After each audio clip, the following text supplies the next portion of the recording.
Tidak hanya mengedarkan daging sapi dan uang palsu, sejumlah tindak kriminal juga terjadi jelang Idul Fitri. Meski modus yang dilakukan beragam, para pelaku melancarkan aksinya demi mendulang pundi-pundi rupiah.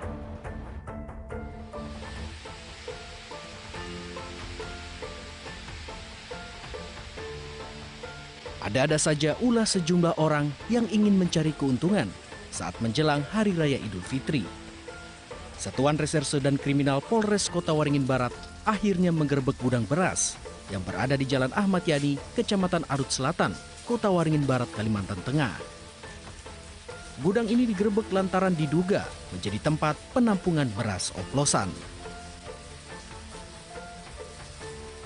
Tak hanya itu, polisi juga membekuk sang pemilik gudang bernama Lis Junairi. Ia terbukti melakukan pengoplosan beras yang kondisinya bagus dengan beras yang sudah busuk. Beras yang sudah dioplos kemudian dicampur dengan cairan kimia untuk menghilangkan kutu dan bau. Beras oplosan kemudian dikemas kembali untuk dipasarkan ke 3 kabupaten di Kalimantan Tengah. Dari hasil penyelidikan terungkap, pelaku sudah memasarkan beras oplosan ini sejak tahun 2015 lalu. Dengan modus tipu-tipu beras oplosan tersebut, pelaku mampu meraup keuntungan hingga 15 juta rupiah per bulan. Beras ini diedarkan awalnya oleh si pelaku ke toko-toko yang ada di 3 kabupaten, yaitu di wilayah Kota Waringin Barat, Lamandau, dan Sukamara. Kemudian yang kedua, dari beras-beras yang sudah tidak laku, kemudian dari pelaku ambil kembali. Diambil kembali, disimpan di dalam gudang. Pelaku pun dijerat pasal perlindungan konsumen dengan ancaman pidana 5 tahun kurungan penjara.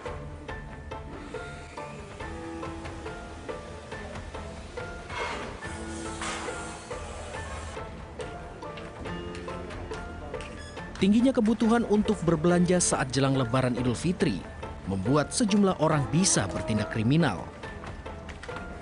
Seperti di Lumajang, Jawa Timur, sejumlah ibu muda mendatangi Polres Lumajang untuk melaporkan aksi penipuan dengan modus arisan daring atau online. Mereka melaporkan penanggung jawab arisan berinisial RR yang diduga membawa kabur uang yang telah mereka setor. Pasalnya selama 3 bulan terakhir, ibu muda ini tidak mendapatkan hak mereka seperti yang telah dijanjikan sebelumnya oleh pelaku. Bahkan, kini penanggung jawab arisan justru menghilang dan sulit dihubungi. Salah satu korban mengatakan jumlah peserta yang terdaftar dalam arisan online ini tercatat sekitar 41 orang. 3 bulan, selama 3 bulan ya? Sudah 3 bulan nggak jalan. Ada komunikasi terakhir dengan?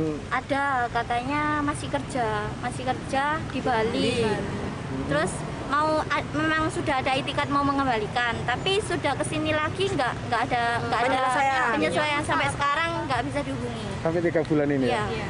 Terus untuk nomor kontaknya apa bisa dihubungi Mbak? Bisa, tapi nggak dijawab, telepon nggak diangkat, WA nggak dibales, terus fotonya juga nggak ada, Facebooknya sudah dinonaktifkan, kayak bilang gitu. Tadi kenalnya di mana nih Mbak? Di Facebook? Kenalnya di Facebook, awal kenal di Facebook. Nah, setelah itu? Terus lanjut WA, terus masuk grup gitu. Alih-alih mendapatkan untung, para korban arisan online ini justru dirugikan hingga puluhan juta rupiah. Setiap pekan mereka membayar iuran arisan mulai dari 1 juta hingga 50 juta rupiah yang diputar berdasarkan nomor urut peserta arisan. Korban berharap polisi bisa segera mengusut tuntas kasus ini dan uang yang telah mereka setor bisa segera dikembalikan.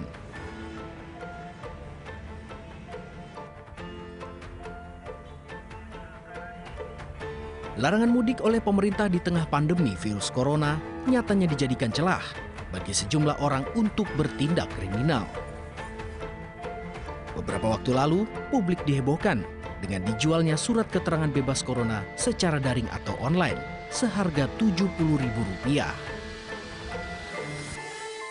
Surat keterangan ini menjadi salah satu persyaratan bagi warga yang ingin melakukan perjalanan mudik di tengah pandemi corona. Tim Polda Bali kemudian bergerak cepat, menangkap seorang pelaku di salah satu kawasan di Pulau Dewata, Bali. Dan sudah ditangani oleh Pak Kapolda Bali dan pelakunya sudah ditangkap. Dan kita, Pak Kabar Eskrim sudah menyampaikan kepada jajarannya untuk mengantisipasi ini, ya, dan tidak akan terjadi ke depan. Langkah-langkah antisipasi sudah kita lakukan, gitu ya. Menurut polisi, surat keterangan sehat adalah surat resmi yang dikeluarkan oleh rumah sakit dan tidak bisa dijual secara bebas. Oleh karena itu, warga yang ingin melakukan perjalanan mudik diminta berhati-hati dan tidak terlibat dengan aksi penipuan seperti ini. Tim Liputan, Turn Back Crime RTV.